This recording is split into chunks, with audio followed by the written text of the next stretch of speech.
Hey, hey, hello. So today I want to talk to you about actually healing from, overcoming from narcissistic abuse and what it takes. And I'm going to make sure that I keep it a little bit tight by setting a countdown timer. So myself and Layla Laurie, we created a course. We created two courses. One's called the First Aid Kit. The other one is about healing from dissociation, which is a byproduct of, or can be a byproduct of, long-term emotional abuse. And my main focus with this was to apply sort of a combined approach and give myself the freedom to do what I would do with clients in the Skype coaching, to do that on a product and try and replicate it as cleanly and as clearly and as directly as possible, with the primary focus of the idea of taking like a customer, because this is what I do with my clients, is like, how can I get them through this as quickly as possible so they'll be super impressed and then tell their friends, and they'll say nice things about me on the internet, say, hey, this guy's really good. So what do I do to impress? Because I could sort of lollygag a little bit and just take a stroll with a client and have them be okay inside of 6 weeks and everybody would be happy, but I want to impress them with the speed. So they can get on with their lives, because it can be very debilitating. Complex PTSD, the effects of emotional abuse, porous ego boundaries, all of that can be extremely debilitating. So what do? Well, I'm the mechanic. I'm the disrespectful mechanic. I'm not the patient, pompous sort of doctor looking down on you, judging you. I'm just like, oh, there's a thing, we need to take that thing out and put a new thing in, and I'm going to do it now, and then you go away and just get on with your life. So I use a combined approach. But two of the things that I've been using with clients and that I actually used in these two products are NLP and hypnosis, with the objective that if a customer comes along and says, oh, dissociation as a result of trauma, yeah, I do that, I'm zoning out all the time, I'm missing my life because I'm chronically daydreaming all the time, or the first aid kit for narcissistic abuse, somebody who's just like, my God, I'm in a really bad place and I need some help today, I need some help this afternoon, I need to go from being really, really sad and angry and debilitated and not able to take care of myself to feeling like there's hope, like there's a structure, there's an ability to move on, from morning to the afternoon, like within a few hours. So how do you do that? So I used NLP and hypnosis principles a lot, but I just restructured them for what I thought was useful. Now, what's tricky about this is you say the word NLP to some people, or you say the word hypnosis to some people, and they freak out. Why? NLP has been, unfortunately, very attractive to not so nice personality types who think it is a quick fix to assert their will on other people. And NLP got hijacked, like a lot of terms that have their original intent gets hijacked, to become for a while almost synonymous with trickery and deception and asserting your will on somebody.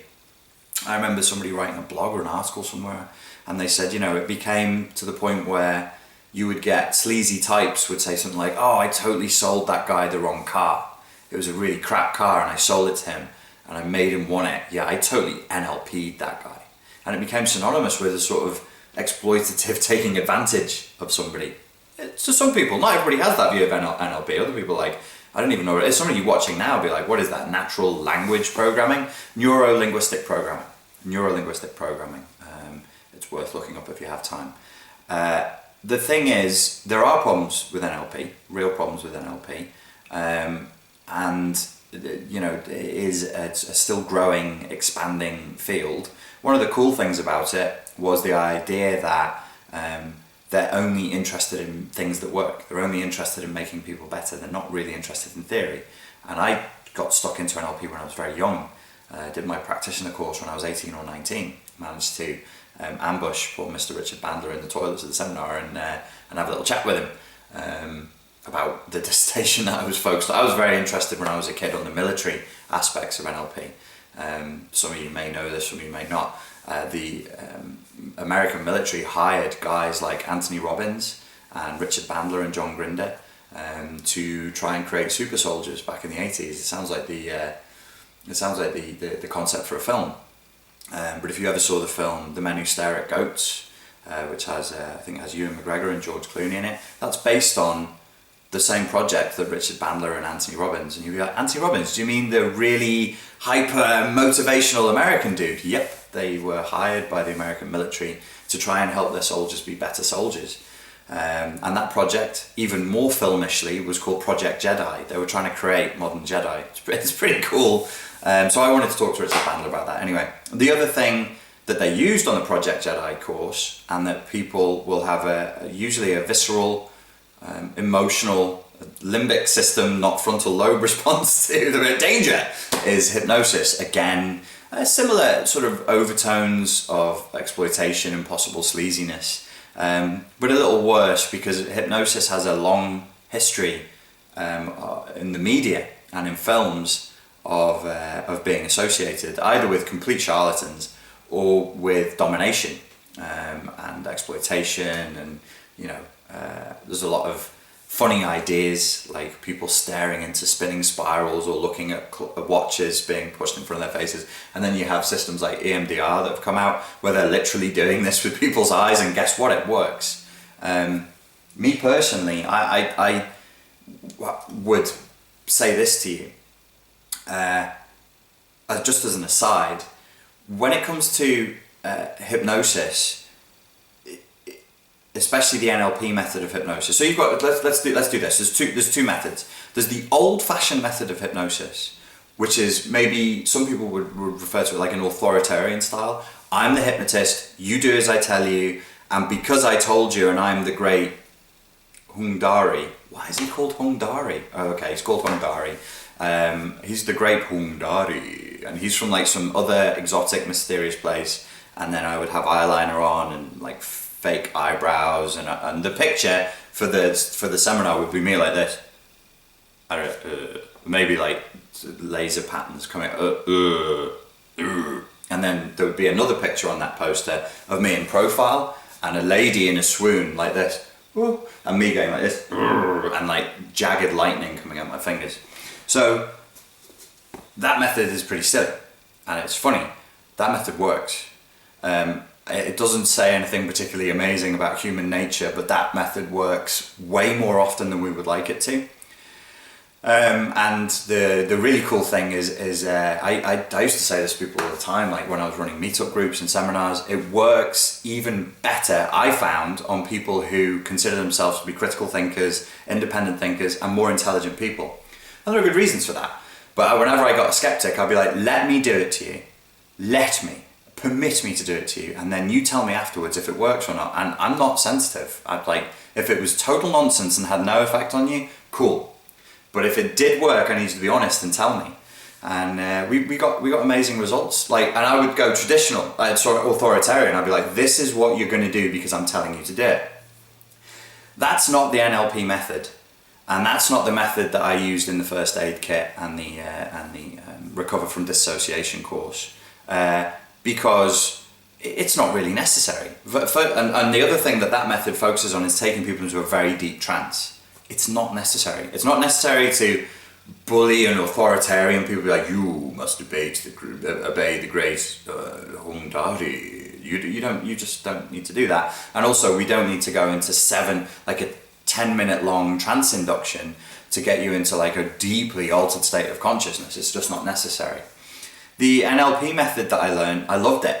When I learned it when I was 19, I was like a kid who thought he'd come across some magical power, because it's much more suggestive rather than direct and like authoritative. It's like, hey, maybe you don't want to be depressed, and every time you feel like being depressed, maybe you could do something else, like go and play tennis and do something that you think is cool. But the thing is with that, I was like, oh, that's not going to work, and it actually really, really does. Now, the other thing that they do is they don't focus on trance. They're not big on getting people into a deep trance level. I remember Anthony Robbins, probably inspired by NLP, saying the difficulty is not getting people into trance, the difficulty is getting people out of trance. So he didn't bother with big time trance inductions. He used to say that on the old Unlimited Power tapes. Did you kids have the Unlimited Power cassettes in the 80s? They were the shiznit back then. but he wasn't really an NLP. He wasn't supposed to be saying the word NLP because he wasn't an NLP practitioner. So he went on to create something called NAC, which everybody forgot about now. Nobody really talks about neuro-associative conditioning, but you're always asking me for good book recommendations. Richard Bandler's and John Grinder's book, Frogs into Princes, is cool. And Tony Robbins, back in '91, wrote a book called Awaken the Giant Within. Not everything in it is perfect, but it was a great book. There is like just it's a gold mine. It's a fantastic book. Bandler, I like the books, but I really like to listen to Bandler. I like to listen to the audios of him just talking and doing seminars. You'll get a lot out of that as well, so that's my other recommendation. So what does this mean for you? Like, if you're not going to go and get the first aid course, you're not, which if you go now, it is on offer for like a couple of days, I think, or the Overcome Dissociation course, but you're interested in this subject, there's two things you can do. One thing is you could record on your, most people have smartphones and most of these things have recorders, a voice recording of you telling yourself to do something. No trance induction, nothing. State it in the positives. Don't say, don't eat the chocolate cake. Say, for example, you want to eat less cake. Instead of saying, don't eat the chocolate cake, because your brain doesn't process negative commands, this is basic of NLP and of hypnosis, you only process positive commands. So you say what you do want. You say, okay, wake up in the morning, drink a glass of water, and then go for a walk. And then eat chicken salad or tuna salad or something, eat something healthy. So instead of being like, don't eat the cake, you say, go and do something healthy, go and do something that feels good, and feel good while you're doing it. Another element of NLP that's really cool is a good NLP practitioner should be telling you, making suggestions all the time, just feel good for no reason whatsoever. For people who've suffered emotional abuse, they become very practiced at feeling bad, at feeling helpless, at feeling vulnerable. If those of you who watch the James Neidlinger is the correct pronunciation, I think, interview I did the other day, when he's talking about physiology and how it pertains to trauma, he says neurons that wire together, fire together. So if you're constantly in the state of practice of feeling bad, and whatever we do a lot of, we're practicing doing, then you get really good at feeling bad. Richard Bandler would say if you practice feeling good more often than you practice feeling bad, then you'll feel good more often than you practice feeling bad. Duh. But that means you have to actually do it. You have to actually remind yourself, okay, I need to feel good now. Just feel good. How do I do that? Well, just start feeling good. Change your physiology, change your state, go and do something that you like to do, focus on the good things in life instead of, all of the bad things in your life. So how this ends up working is that the NLP method uses a very light level of trance. People's resistance to it is, I don't want NLP. I go, okay, then, cool, it's your choice. And I don't want hypnosis. The first aid kit is a series, I think it's 8 or 9 chapters where we go through all of the things that affect people when they have narcissistic abuse victim syndrome, and some exercises, like written exercises to help you overcome them. And then each one of those sections has a 7 or 8 minute audio from me that you could consider a visualization if you don't like the word hypnosis. There's no trance induction. I don't take you into an altered state of consciousness in which you turn into a zombie and you can't control. You will remember everything that I'm saying. You'll be fully alert and aware the entire time you're listening to it. And you can even just half listen and half be thinking about something else, but don't do anything else, please. Just sit and listen. And it will work. And it will work way better than you think it will. It will exceed your expectations. It will work weirdly well. Now, this is true of whether you do traditional authoritarian hypnosis or the more modern, suggestive, laid-back hypnosis. This was styled, the NLP dude styled this after an American hypnotist called Milton Erickson. You just used to tell stories and chat to people, and the stories would be metaphors that would get them to think about the problems in a new way, and he'd just be like, tell a tale about a certain thing. The way I do, I use a lot of Ericksonian techniques on these videos. If you like these videos, you already like my methodology of applied NLP and hypnosis, because the act of telling somebody a story and talking to them in NLP's perspective of the world is a trance induction. I'm inducing a state in you. Right now, this is a state, I'm doing a hypnosis on you right now. But it's not like with a bit of drool, and then you're going to wake up and you're going to play a pretend piano or become a chicken, not stage hypnosis. Just the ideas that I put in your head will make you feel better, and you will actually start to recover through the suggestions that I'm making as I'm telling you a story. So that's all he did. It's Ericksonian hypnosis, and it works really well. I didn't push this course, it's been out for at least 8 to 10 weeks now, but I've never pushed it because I wanted to see what the feedback was. The feedback so far has been excellent. People love this course. People who've got it will spontaneously just post comments under this video, and you'll see people like, this is amazing, it's a brilliant course. It's not a quick fix. Like I said at the beginning, you'll feel better in the afternoon if you listen to it all in the morning. You will, but you do need to play it again and again. If you've been the victim of narcissistic abuse and you have CPTSD, one of the prerequisites for CPTSD is that you be stuck in a double bind and that you can't escape the emotional abuse, which means that over time the person who was targeting you has worn down your sense of self and worn down your ability to make decisions. So that took time to do that. Those neurons that are wired together and are firing together took time to grow. Physically, it takes time for the fatty myelin sheath to grow over the nerves and the neural network so that it fires in a certain way inside of your head, which makes it so that even after you've left the gulag, even after you're away from the abusive person, it keeps playing inside of your head because that neural network is in place.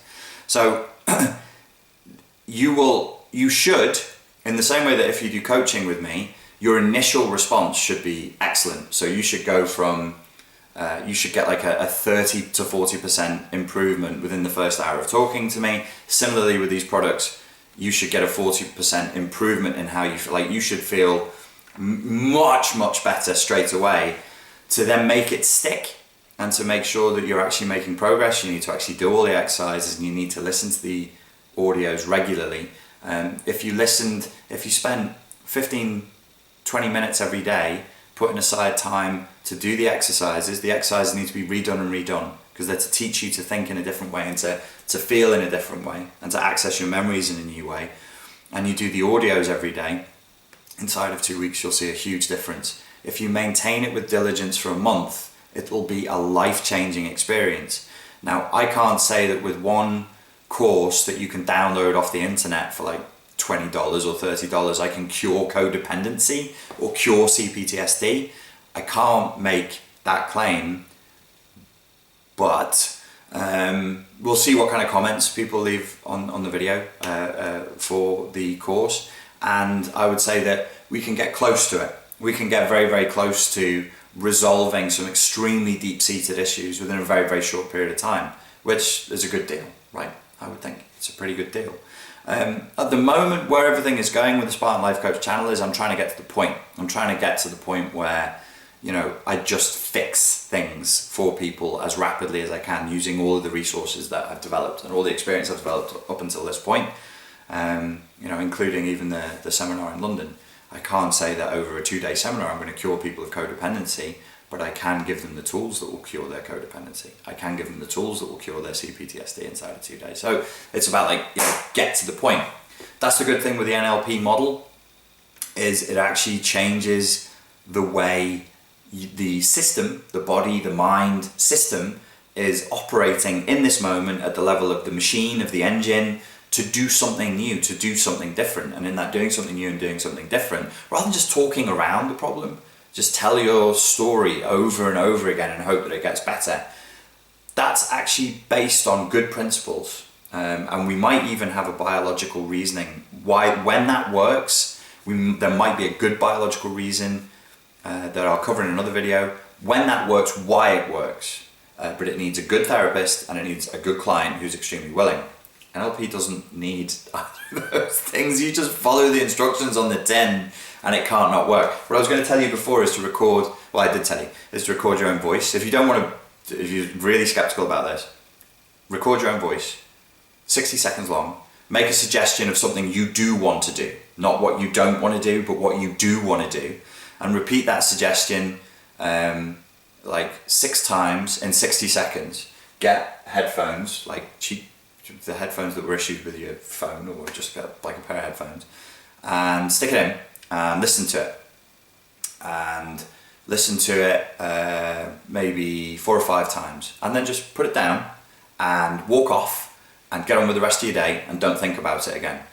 And then see how it influences your behavior. It could be anything. It could be, I know I need to get up earlier in the morning. I know I should be sleeping better. I know I should be drinking more water. I know I should be eating more healthy. I know I should feel more motivation to get outside and exercise, whatever it is, or feel calmer or feel better.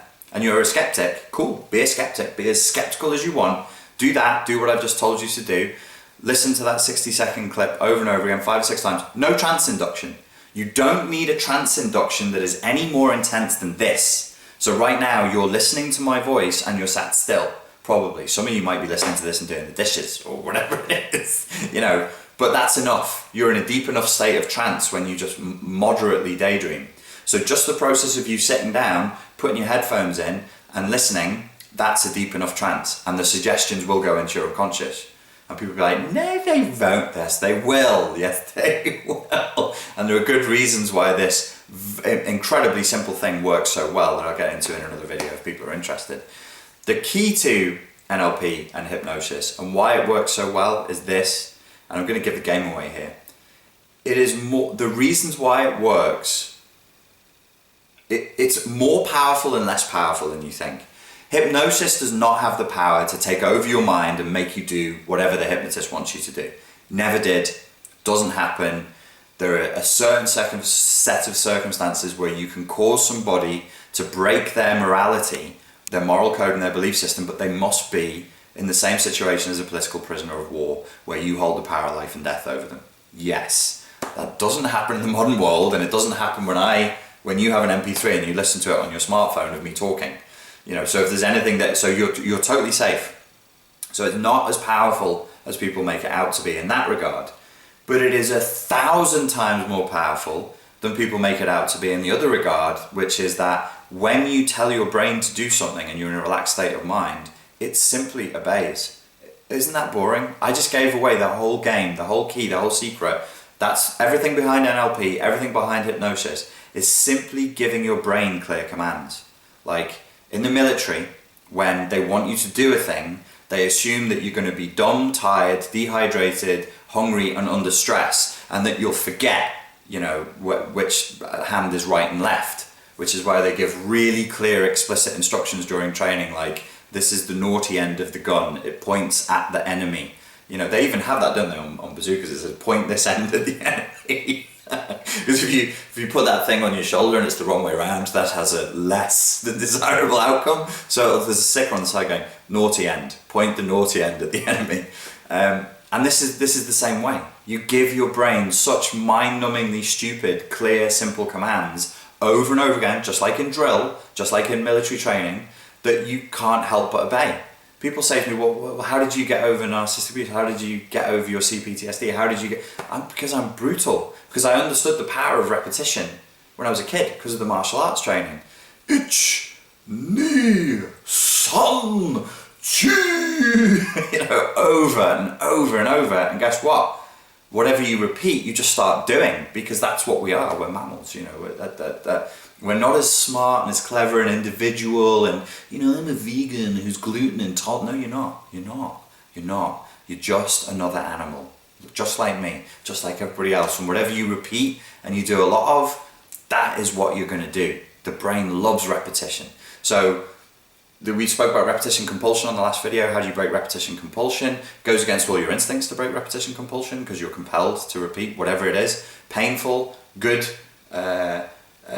sad, horny, you know, whatever the emotional state it creates, you will just repeat it because that's what we do, we repeat. So be careful what your habits are, you know, be very careful what your daily habits are.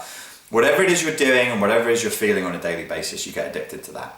Whatever it is becomes addictive, it has this addictive power. Okay, I went on way too long. So thank you very much for your time and your attention. I hope you found something useful in this video and that I've given you something you could go away and play with right now for free. You can go and do it, just do it by yourself. If you can't be bothered to record this thing and then listen to it, don't lazy, take action, god damn it. You could even just say it inside your head. You could just sit there and go, you know, like this, or just make like a weird pose and then just for a minute just go, I'm going to eat chicken salad, I want to eat chicken salad, I'm going to eat, or I'm going to go for a walk, or I'm going to feel really happy today. Try that. Try that. Just Real simple one. Whatever it is you're going to repeat. So you put your fingertips over your eyebrows, raise your eyes up to the ceiling. You don't need to say it out loud. You just say inside of your head, I'm going to feel really good today. I'm going to feel really good today. I'm going to be really cheerful. I'm going to be really happy. I'm going to feel really good today. And do that. Time it for a minute at the end of this video. Happy, good, cheerful. And see yourself being happy and cheerful and smiling at people and them smiling back at you. Hey, and just having a good day. And see what happens. It's weird how powerful this simple stuff is, but it's the simplicity that kind of turns people off in a perverse way because we love complexity. Okay, ladies and gents, thank you very much for your time and your attention, and I look forward to speaking to you again soon. Thank you.